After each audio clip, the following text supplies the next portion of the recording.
दोबारा नहीं बोलने दूंगा।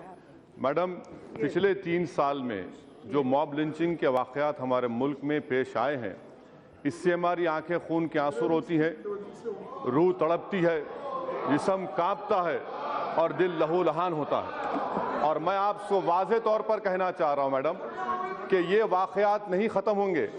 इसलिए नहीं ख़त्म होंगे क्योंकि ये सरकार रिलीजन को आइडियोलॉजी के तौर पर प्रमोट कर रही है, जो हमारे कॉन्स्टिट्यूशन के खिलाफ है।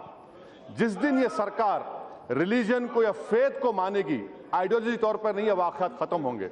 दूसरी बात ये कह रहा हूं कि क्यों खत्म नहीं होंगे, जब तक बीजेपी कल्चरल नेशनलिज्म को मानेगी, इस मुल्क में मॉब लिंचिंग होते रहेगी, दलित और मुसलमान मारे जाते रहेंगे।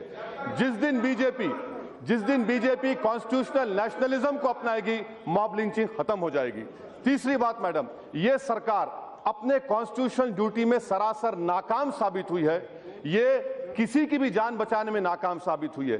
इन्हीं के कर्नाटक में लोग मारे गए, केरल में मारे जा रहे हैं, और फिर पूरे मुल्क में इन्हीं की रियासतों में जहां पर ये इख्तिदार पर है, मुसलमान और दलितों को टारगेटेड किलिंग हो रही है। चौथी बात यह है मैडम, जो मैं आपके सामने रखना चाह रहा हूं, अभी अलीगढ़ में, अलीगढ़ रेलवे स्टेशन पर एक नजमुल हसन नामी शख्स इंजीनियर है।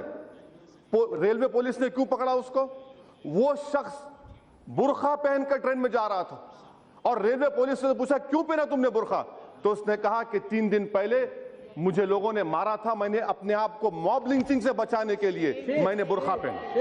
ये अखबारात में आया है। ये आप इसकी जिम्मेदार है या नहीं, बता दीजिए आप मैडम। और 2 बात मैडम, जिस पर खत्म कर दूंगा मैडम, मैं आपके सामने अर्ज करना चाह रहा हूं कि क्या सरकार काउ प्रोटेक्शन को, क्या ये हिंदू रिलीजन का एसेंशियल प्रैक्टिस है?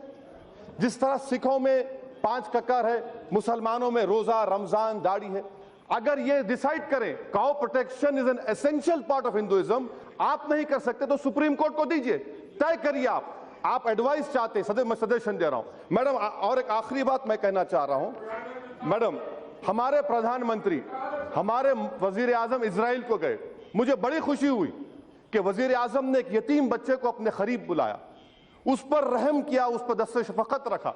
मैं आपके जरिए से वजीर आजम से पूछना चाहता हूं कि जिस तरह वजीर आजम ने एक मोशे नामी बच्चे को, जिसके वालिदैन को पाकिस्तान के दहशतगर्दों ने जान से मार दिया था, क्या हमारे वजीर आजम अपने घर में इखलाक के बेटे को बुलाएंगे, जुनैद के भाई को बुलाएंगे, अयूब खान के खानदान वालों को बुलाएंगे, कर्नाटक में आपके लोगों को मारने वालों को बुलाएंगे, बुलाकर उनको गले से लगाए वजीर आजम?